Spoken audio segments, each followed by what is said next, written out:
Hey, well, welcome everybody. We thought we had gotten rid of Patrick, but I'm like a bad penny. he is. He just keeps showing up. So Hard time getting rid of me. yeah, now tonight we got John Knight with us too. So that's super cool. But we had some big stuff happen in our local politics today. So I think it's a great day for Patrick to be here. Yeah, give us some inside scoop. I was already getting texts and what's going on? I don't know. I was framing all day, so.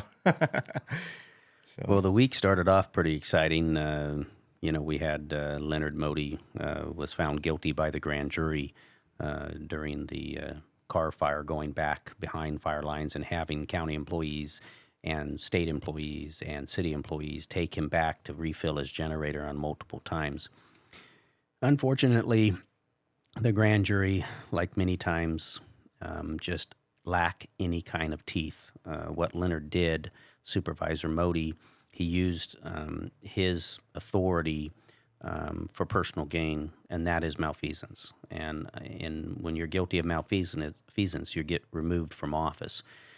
But the grand jury said it was misfeasance, which is a lesser crime and not a violation of law. But what he did was for personal gain, and he didn't go back behind the fire lines. And this was this was the worst fire in Redding's history, Shasta County's history. And he went back to save perishables. He wasn't doing this on behalf of his neighbors and helping in that regard. And the grand jury still couldn't find him guilty of malfeasance, because I'm sure the DA goes over there and softens things down, and nobody wants to be known for having local officials that are corrupt. And in this case, that's exactly what happened. And, he dishonored himself. He dishonored the Board of Supervisors, and he dishonored the people of Shasta County for his actions.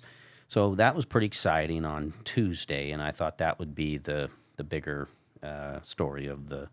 But you voted not to censure, right? No, the paper got it wrong. So, shocking, huh? I can't believe the paper got it wrong. So I did. It was a 5-0. Leonard Modi even censured himself, which was interesting. So that was 5-0. Then the county council, Ruben Cruz, before we discussed anything and answered the concerns that the grand jury had, our county council answered them for us, and without any discussion, which I'm not going to sign on to that. Yeah, no. And so typically when you get a grand jury, review like this, which I've seen them at City Hall before, the council, in this case the board, we go over each item and we take a vote on it. Do we agree with their recommendation, or do we disagree with that recommendation? The county council did it for us without us discussing it, which was totally wrong. So obviously the county council now is a problem. We're supposed to be going over those things to see if that's the will of the board in case. So now all we have is a review from county council that wants this thing to go away. And so I voted no on that because I was not happy with the response from county council, which the response is supposed to be from the board. And so that's what I voted no on. But unfortunately, the Record Searchlight can't understand two separate votes that we took. I supported the censure, of course, and I would support something being sent further on to the Attorney General in malfeasance, because he did this for personal gain. It was clear.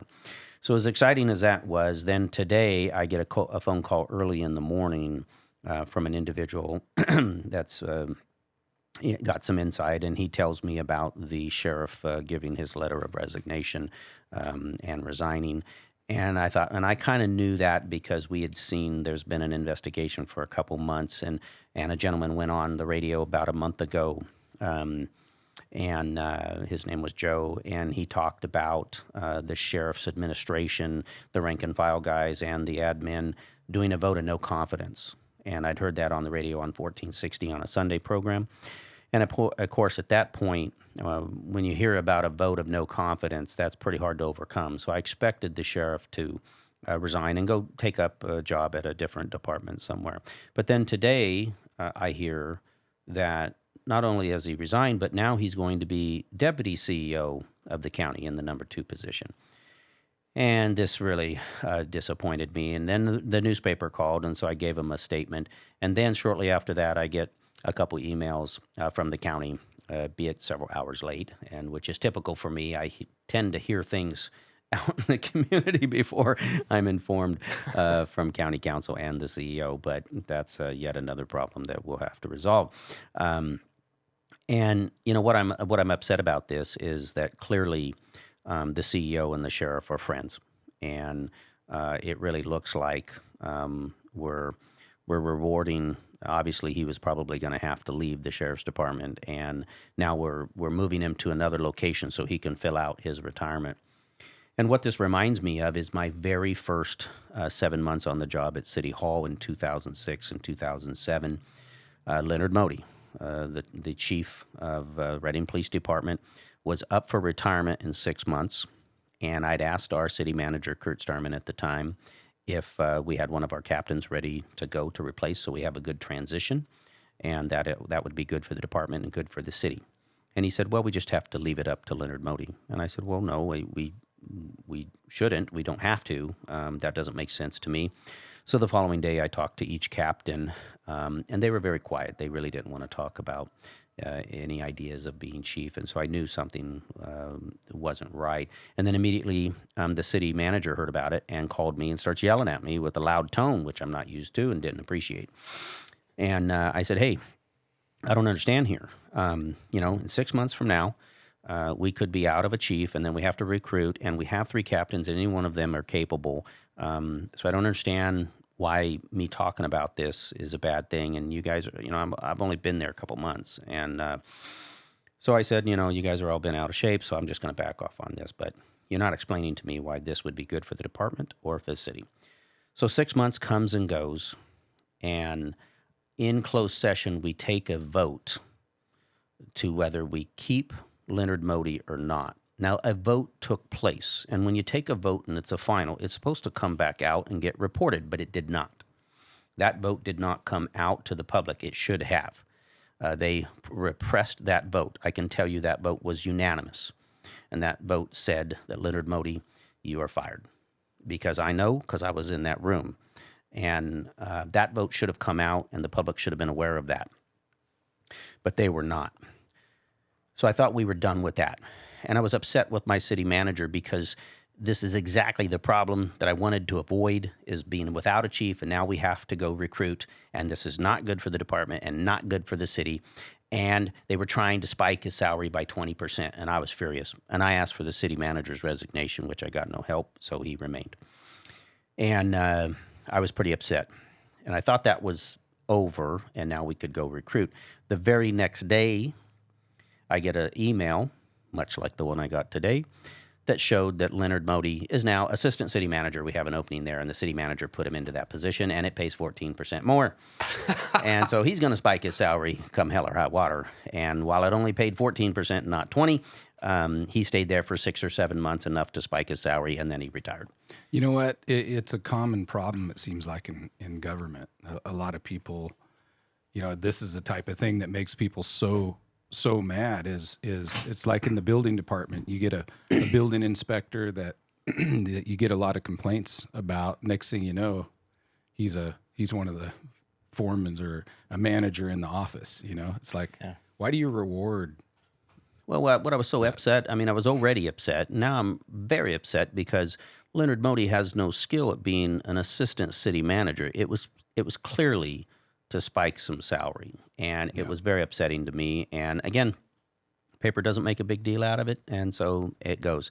So fast forward all the way till today, and now we're seeing a very similar situation where clearly a vote of no confidence on the sheriff. He's not going to last much longer because that was what was alleged, at least on the radio that one Sunday. And now he's got another job in another position, in the second highest position within the county, and he doesn't have the training for that. And he does have the training to be in the sheriff's department, but not your CEO. And that position, we really need good leadership. What this tells me, and what I'm very disappointed is that the CEO, this will reflect poorly on the CEO. And to be honest, I have not been impressed with this CEO. I do not think he's ready for the job either. And now it appears, just at a glance, that he's rewarding, one person into this position that is not prepared or trained for that. And so that was the story for today. And of course, it's in the paper, and it's been on the radio, and it'll be on the evening news tonight. And the public should be upset here. We had no idea this was coming. The board, I had no idea this was coming. And so just very disappointed that this is happening. And and so I think on the board meeting for next Tuesday, I think the public is going to come forward, and they're going to express their views very strongly on this. But unfortunately, the very next day, it's another day, and another topic will come up. Now that we're on this topic, we're already forgetting about the Leonard Modi topic of him abusing his powers.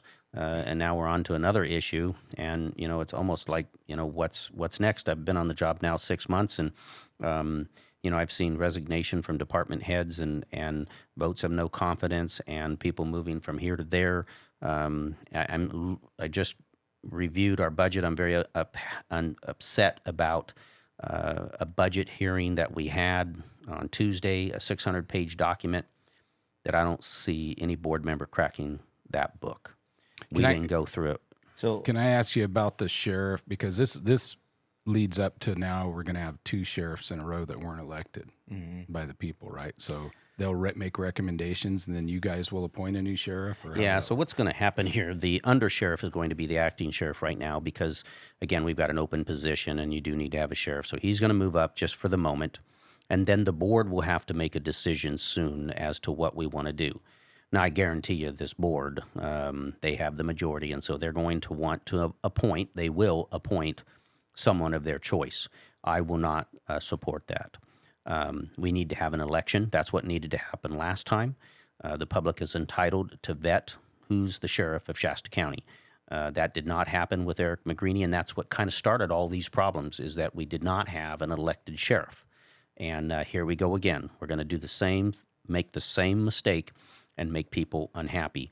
And this just all goes to the recall, is that these board members are not listening to the public on just about every single issue, and most likely this one included. We have a history here, a long history of electing our sheriffs like most counties do, and they're going to appoint somebody. I just have a bad feeling. I will not support it. What I will support is having an election where you have to run your election, you have to answer questions, and then we're going to hold you to them. Because an appointed sheriff, he didn't have to answer any questions. So how do you hold him to it when he didn't promise anything? Is there any legal procedure that just a citizen of the county could start and get some kind of signatures to actually exercise that freedom? I'm unaware of such a maneuver to do that, so I don't know if that would be legal or not.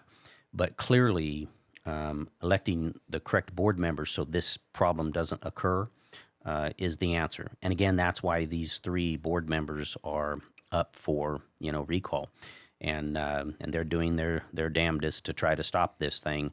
But they're not able. It's like holding back water. You can do it a little bit, but this dam is breaking and this water's coming, and some of these guys are not going to be standing when that water recedes.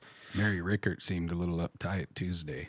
Well, and we just had a decorum meeting a little while back that talked about swearing, and then Supervisor Mary Rickert decides to swear in an open meeting. Yeah. Very professional. And unfortunately, the chair has lost control of this boardroom, and he has lost control of that room, not because he's not a smart guy, but he's not listening to the public, and the majority of the board is not. And when you don't listen to the public, they're mad now. They've been mad for a year, and it's not getting better. And there's some simple, easy techniques if you've been around to try that would control a boardroom. For example, when you have a well-respected person that comes in that has some important information, you don't cut them off after 3 minutes. You allow him to finish up so he Dr. gets that Danuka. information out. Dr. Danuka is a great example of that, right? But there's been many others. And when you do have a person that's a little bit irate and loud and angry and even profane, you give them the 3 minutes and then you cut them off and you tell them to have a nice day. And you can control that boardroom by allowing the information to come forward and not. And this chair, unfortunately, does not know how to do that. When you have somebody that's loud and profane, if you cut them off, that's exactly what they want. They want you to engage them, and you just did. They have 3 minutes, and they have the right to be loud, to be rude, to be accusatory, and to be profane. Those court cases have all come and gone.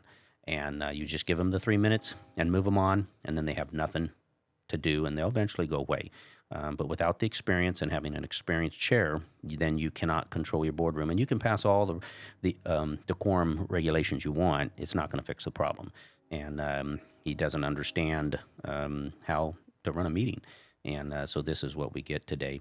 And now our chair is even being, or our one of our board members is being profane. So I'm going to try being profane maybe too. I want to go back a little bit and touch on the vote of no confidence. You know, coming from the fire department, I understand that that's a big deal.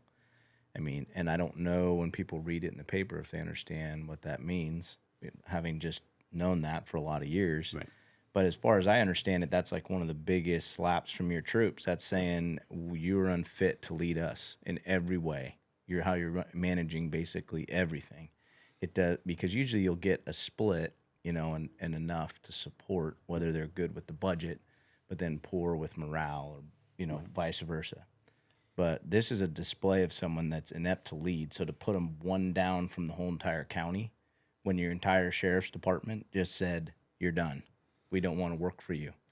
So I don't know if that's partially the slide that's going on where they just feel that that word won't get out. Like, that speaks volumes if the entire sheriff's department votes and obviously, says, you're done. You know, the vote of no confidence, it's where I heard it was on a radio program, and so it was being alleged that there was not only one vote of no confidence, but two. Right. And this was alleged by a caller that called in, but it seems plausible. And, you know, it's a powerful tool because you can threaten a vote of no confidence, and usually whatever the issue was, the chief or the sheriff would back down, right? Mm-hmm. Hey, if you do this, we already voted to do this, and so that often doesn't get done because that's a powerful tool. Mm-hmm. But in this case, you know, not only the rank and file, but the administration apparently, allegedly, did a vote of no confidence, and I've never seen anybody withstand that. And in fact, we see a resignation today. And I did get an email from both the CEO later this afternoon and from the sheriff explaining what they were doing in this career change. I don't buy it. You know, I don't buy that this was just a change. This was forced upon the sheriff. And when I saw a vote of no confidence on the chief in Red Bluff, it wasn't long before he was gone. And whether it was correct or not, when rank and file and they take that position, you can't. There's no more good working relationship, and that's one of the other things that I'm so disappointed here is because obviously I believe that occurred. That's what was alleged, and so now you're moving him over, so he's still within the county.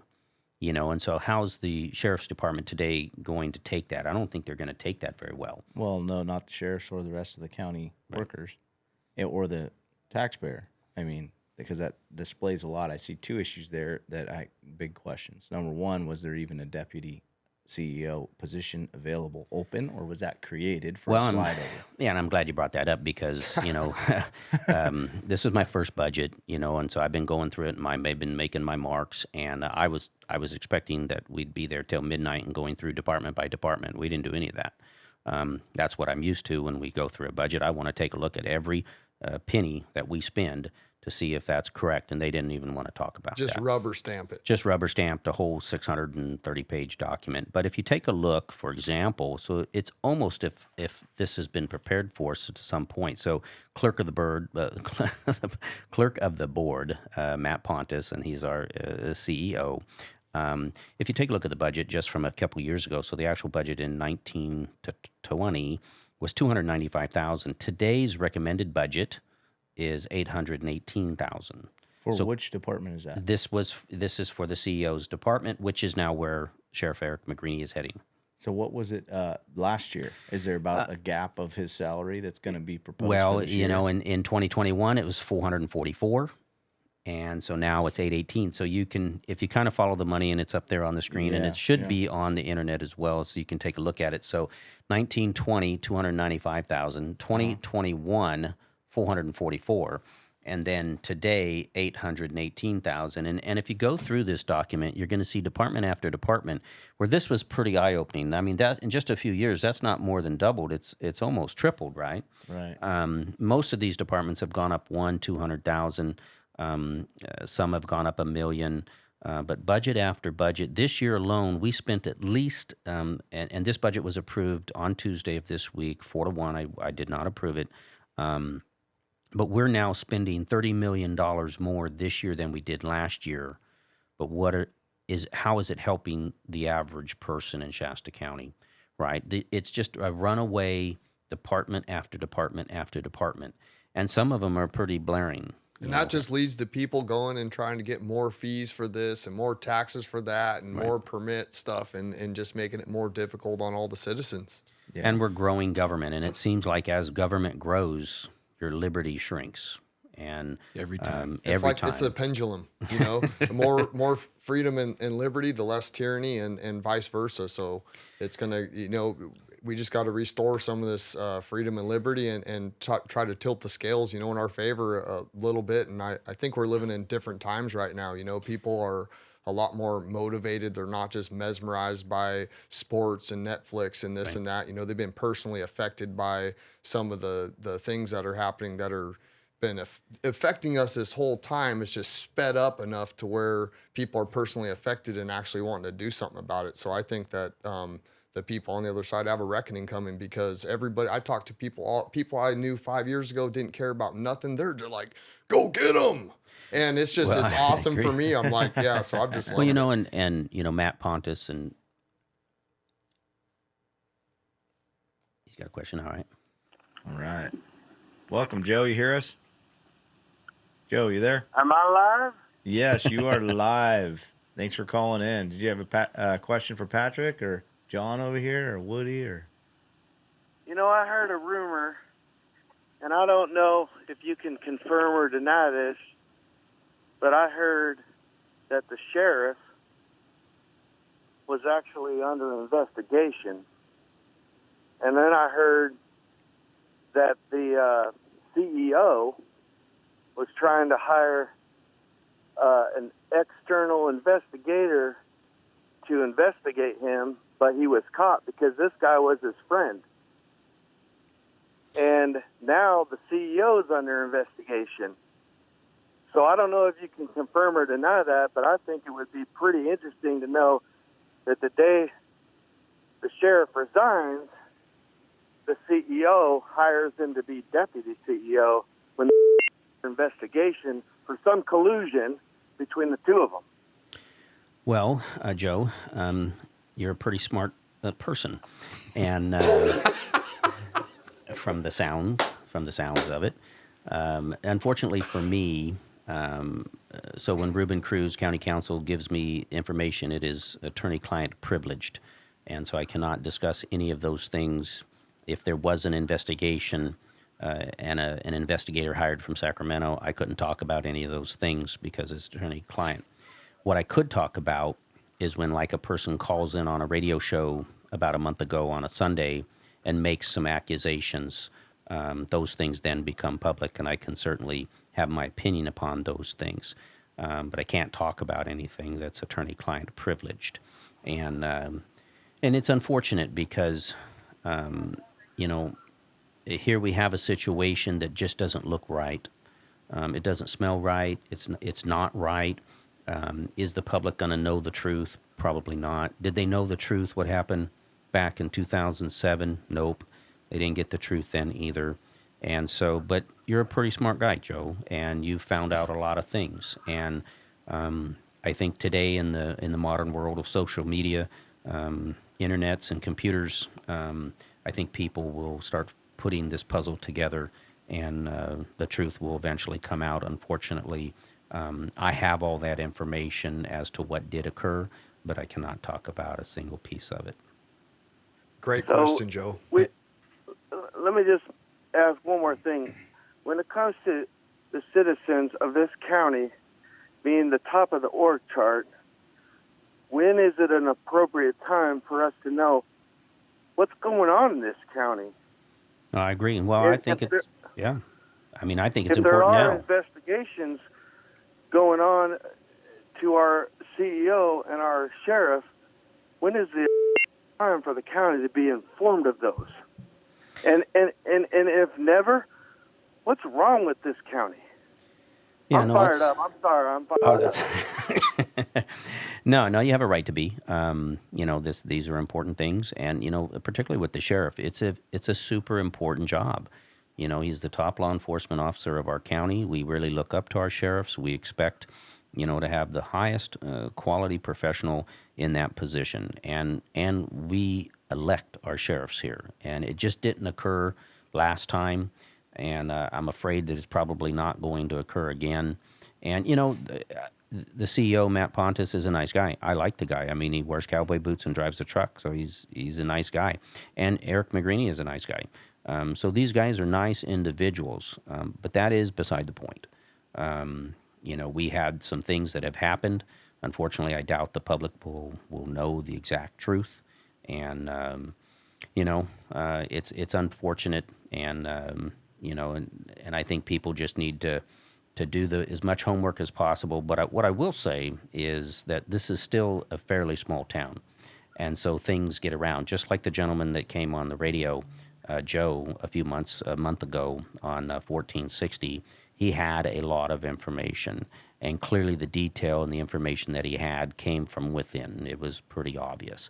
And like today, I got detailed information as to what occurred before I got emails from county council and the CEO. I already got that information before them. And so that information is out there. It'll eventually come out. Unfortunately, it just cannot come from me. Thanks for calling in, Joe. Appreciate it. Thank you so much. I appreciate you guys. Is there another call, or I thought I heard the beep. And Word gets out. There's leaks. Yeah. And especially I was thinking about it, all the pressure that's coming on. Like you're saying, the people that are fired up, now aware there's pressure coming all different directions, and now you're just seeing leaks start squirting out. It's a lot of pressure. Back when I was a kid, the DA at the time, Will Hawes, was streaking down Pine Street. And now the town was a lot smaller back in those years. Now he still had his boots on. I give him that. But that word got out pretty quickly, and he didn't last Very long. for DA very long. And I've also been kind of critical, very critical actually, of the current DA that we have, Stephanie Bridget, with sending investigators out on this recall effort. I just do not understand the pressure to try to stop a grassroots movement, and using her office to do so. It's alarming to me, and I really think it's intimidation. I don't think she took it up on her own either. I think she was prompted. I suspect there's some other things there at work, but I tell you, it's a serious thing when investigators go out, and the Register of Voter has already approved this, and the Notice of Intent. It was scrutinized quite thoroughly. And so I'm concerned with that, and not saying this DA is streaking down Pine Street, but this is clearly, in my book, a serious problem that we need to have trust within that department. And I'm not sure right now I've got a lot of trust when we're using county resources to intimidate members of a recall. Now they've worked hard to do this thing right. They concluded their investigation, right? The DA's office, didn't they forward it to the Attorney General or to the They sent it over to the State? Secretary of State, but if there was really fraud, she could prosecute it herself. That's why I know this is intimidation, and they just sent it on. So it makes the public look, the public asks questions. Oh, there's fraud going on, right? There's fraud. I ask people what they think about these. Hey, how'd you think about this article? I know a lot of people read the news every day, and I said, what do you think about this? And they go, well, it kind of looks like they found something, and now they're sending it off to it. And I know for a fact that Alyssa McEwen's is about as straight edge and goody two-shoe and great person that probably wouldn't even jaywalk. I mean, just to be honest. So there's no doubt in my heart. And they have nothing, but they're going to sell it to the public like it's a big fat nothing burger, but they're going to freaking sell it to the public like it's a Whopper, you know? Well, and today on the paper, you'll see an article with my face on it where the Record Searchlight comes out and says, you know, Supervisor Jones gets a warning from the FPPC from last year, six months ago, where a financial statement supposedly was turned in one day late. Now, I'm not sure that it was. There wasn't a lot of financial reporting going on at that time, but we are required to turn them in at a certain time period. And I think we did. They say it came in a day late. They did not find me because I don't have a history of FPPC violations, and it was a minor technical thing. But yet our paper chooses to put it right on the front page to make me look bad for a minor technicality that happened 6 months ago that was minor in nature, to try to discredit me, to the public. And for being a day late on a statement where I had very little financial reporting coming in. For some people, if they report very late because there's financial contributors that they don't want the public to see before an election, that's fraud, right? That's a criminal act when you're trying not to show who's financially supported you before the election. My money was raised all at the beginning of the year, and I had already disclosed all that, and the public knew all that. And this was one day late on a minor form, so it was nothing. But yet they've got to put it in the paper to punish me. And that's the paper that we have because they're very biased. And that's David Benda. And of course, we know he's the second worst reporter in town via Carlos. You know, Carlos Zapata said it. Second worst. And right after Donnie, I would say in my day, Jenny Espino from the Record Searchlight would be the worst. And it's unfortunate because we've had good reporters here. You know, years ago we had Scott Mobley, and he was a good investigative reporter, and he'd get to the bottom of it. You know, he'd dig and he'd get to the bottom of it. He was the guy that broke the sex scandal when Leonard Modi was at City Hall. He was the guy that broke the sex scandal. And it went all the way up to the second in command. And you think these guys would do that today? They don't have any guts. You know, they're not going to do the work. And so what really is happening at the county, right? What's happening in those hallways, right? Without a quality investigative reporter, you're not going to know what's going on. And, you know, so it's a disappointing deal. And county government is growing. You know, today we have over 2,100 county employees. And this budget continues to grow. But unfortunately, I don't think it's growing to help you. This is your tax money. This is supposed to come back to help you. And this year's budget grew by $30 million. So we could build a new jail, right? We could do certain things. But nope, salaries, benefits, you'll see them go up and up. And one of the gals, when we were getting this presentation, she had said that, you know, with CalPERS retirements, there's just nothing we can do about that. There's just absolutely nothing we can do. And I stopped her and I said, that's not true. We just had a labor negotiation where we got our employees to pay 1% more, and we dropped that cost down. I mean, there's a lot more that we can do. And she goes, yeah, well, that's true. So going from there's nothing we can do to yes, there is something we can do. We manage this budget. This is our budget. We approve every single thing that's written here.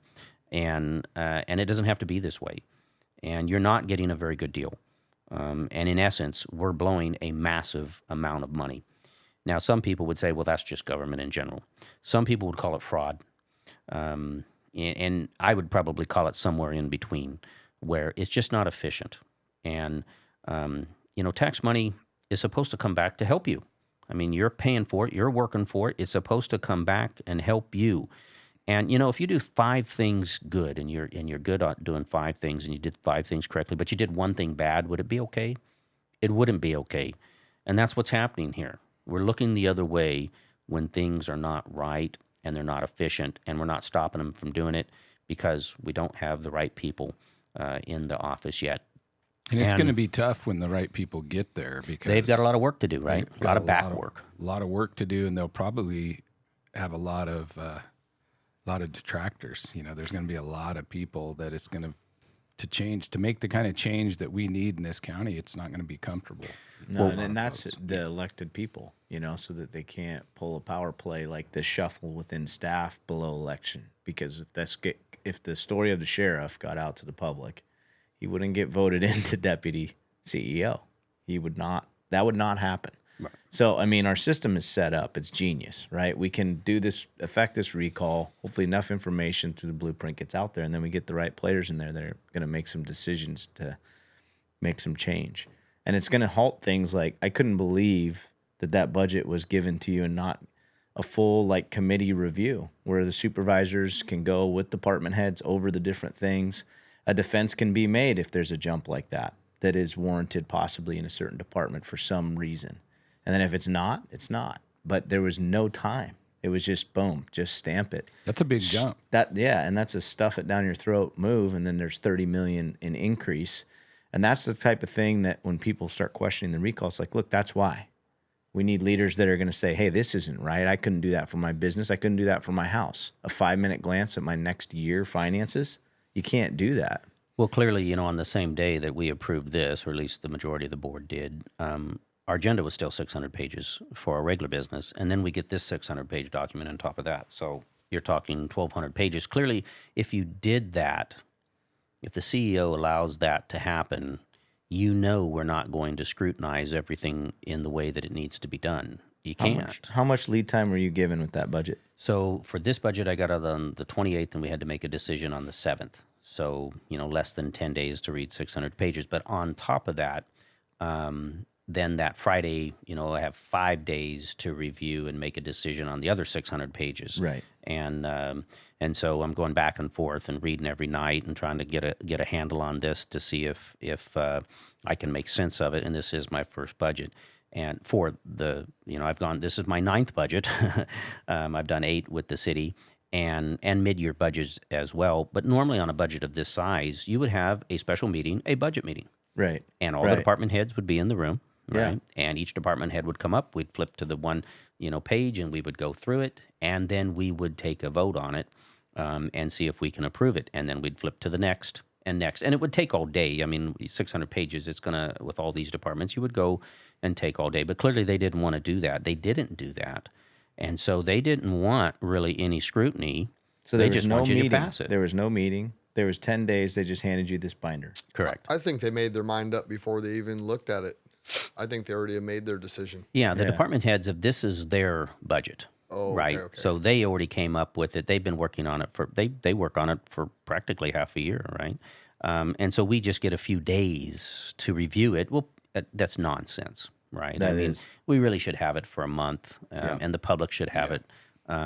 And, at least I got a hard copy. This was one of my first hard copies that I've got most of the time with the county. They just send it over on my computer, and I've got to download it all. My regular agenda, I have to print all that out. I prefer, so I can highlight things and come back to it, and they don't deliver that to me. That is not keeping your supervisors well informed.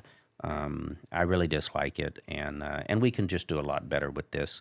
But I do believe you're right, John, that the public is starting to rise up and they're starting to come forward. I see it today more than ever before.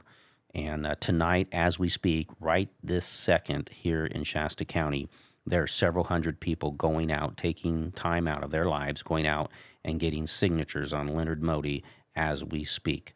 And I haven't seen that kind of effort before. And they'll do it every night. Whenever they can, weekends, Did to it be able. all day last Saturday. Yeah, they had a great turnout on Saturday, and now they're going to do it tonight, and they're going to do some other things to test what is the best response and what works best for the public.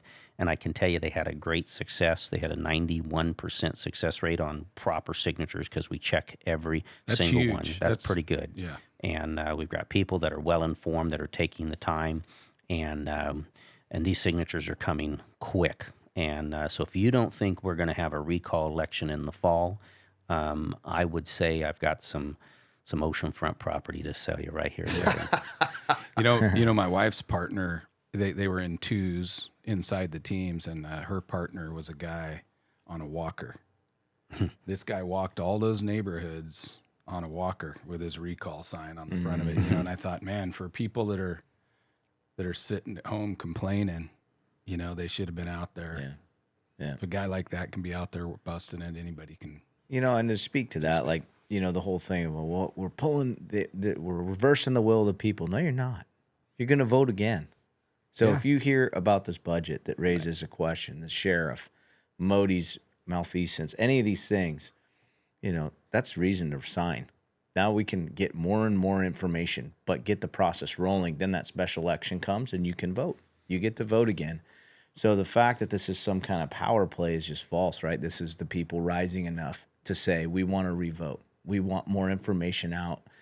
And I did have a question, though, like, because as you're talking, I'm thinking about what power you may have as one supervisor, because it's really, you know, it's tough. You can't vote things in, but information like this about the budget process, you know, how can citizens help you in that way? Can you get more information out there? What's a good technique for us to start putting pressure externally?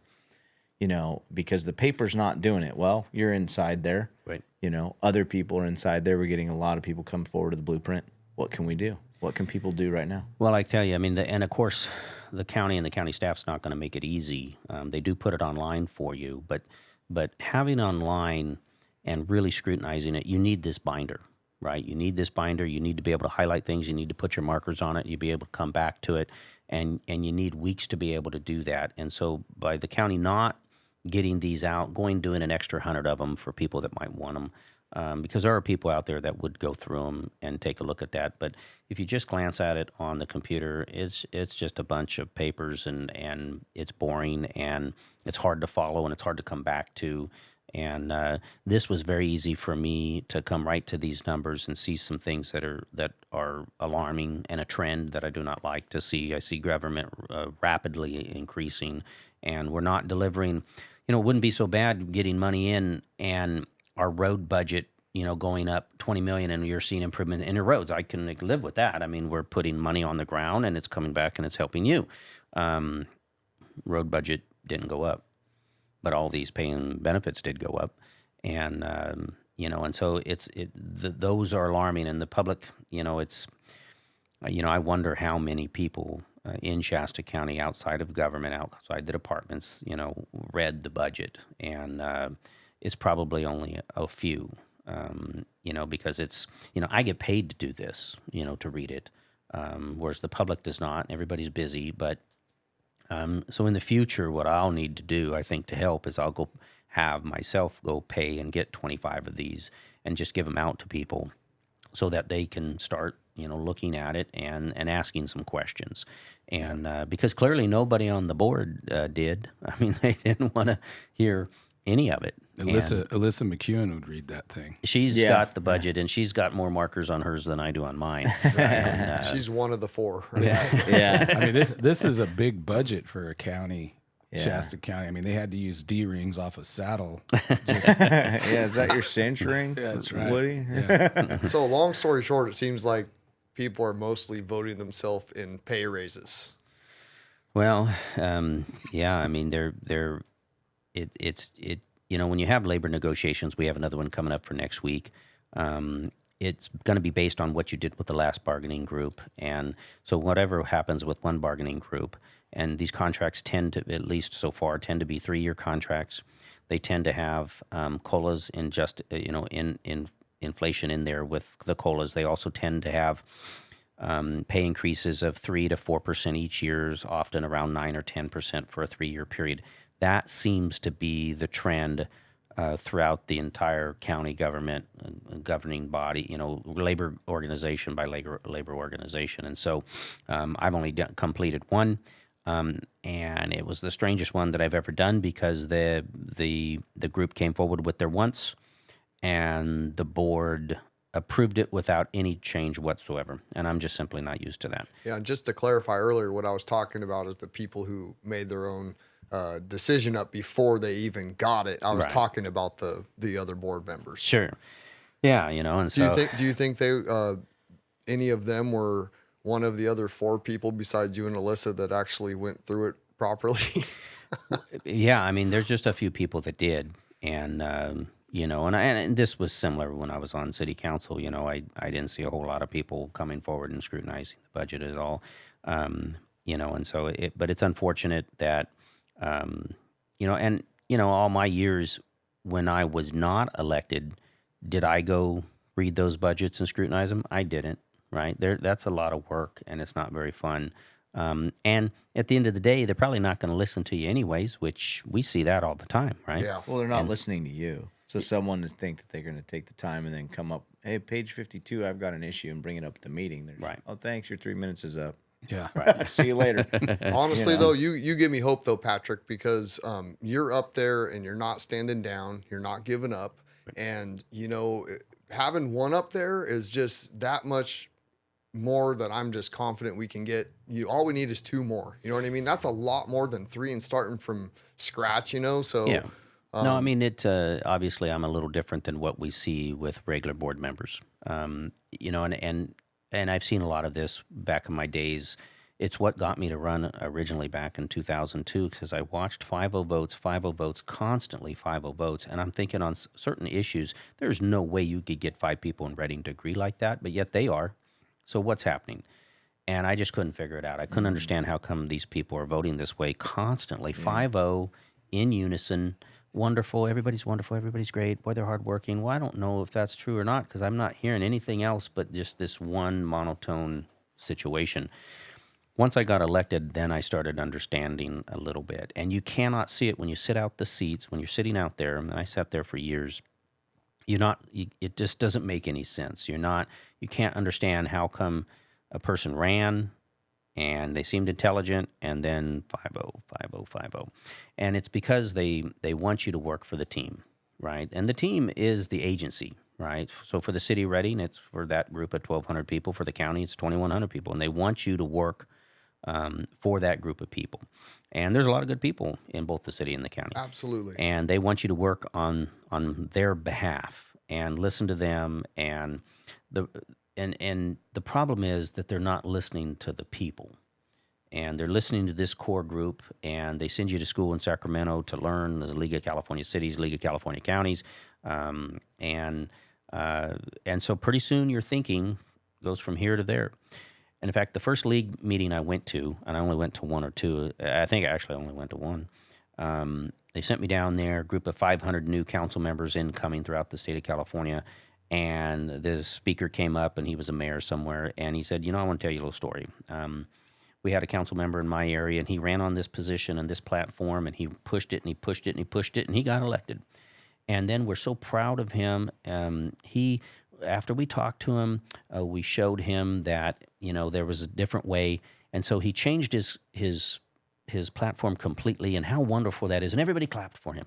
And I thought, well, wait a second. No, he just ran and told everybody this is what he's going to do. And then he went and did something else. And that's what we're supposed to be happy and clap for. And I said, this group's not for me. And this guy told the public he's going to do this, and he went and did something else. And that's a lie. And we're constantly full of that. And, this job's not a tough job. Any good person in Shasta County with common sense could make good common sense decisions. And that's all that we need. And that's all we have to elect is people with good common sense. And everybody here at this table could do this job. And so as we move forward in these next months, that's what we're going to be looking for. Well, for me, you can argue over salaries, benefits, all those kinds of things. But for me, in the end, what I admire and like about Patrick and want in our county leaders is I know without a doubt that when the pandemic hit, if Patrick was on the board, the very first time he would have voted to keep the county open. I would bet any amount of money about that. And because he truly does believe in the Constitution and everybody says that. Every politician that runs talks about the Constitution. They talk the talk, but they don't walk the walk. Sometimes it's tough to walk the walk. Yep. Yeah, it's harder than going with the flow. You need some thick skin. Oh, man. Things aren't, leaders are not always popular. No. You look throughout history and study that a little bit. And I think it'll be refreshing to see some people that aren't worried about population or popularity within the government. and popularity with the people and hearing the people. Well, and I'm really excited about what I see for the potential, because some of the people that I have a feeling they're going to run in this recall election, I think they're exactly what this county needs. I'm seeing some good people come forward. They've been paying attention. They've been doing their homework, and I think they will stand tall for the people. And we've just been working for the wrong group. We've been not listening to the public. And I think if there was ever a time this last year and this year, it was pretty obvious that this board is not listening to the people, and the people are rising up. They've come forward, many groups merging into one with some good leaders, and and we're seeing one of our leaders being attacked right now. And I tell you what, that is something you don't want to do right now. If you want to attack one of our people, we're going to fight, and that is a promise that if you want to attack one of us, we'll circle the wagons. We'll be coming, and we can do our own. And we've been doing this right, and we're concerned about our county and the direction that we're going, and we've been doing it right. And if you're going to try to interfere and you're going to try to break the law and try to intimidate, we're not going to tolerate it. And there will be a day that becomes a correction. Well, that's good. It's good. We're looking for that correction, so I'm stoked. We covered a lot today. We had Modi, it was awesome. McGreeny, Pontes mixed in there, Joe, the caller, subjects, and the budget. So that was crazy. School's in session. I felt like I was just sitting here just learning. Yeah. Yeah. So much info. It's a lot. So people stay tuned in, I guess, because we're going to keep hitting this stuff. That's the best answer for you.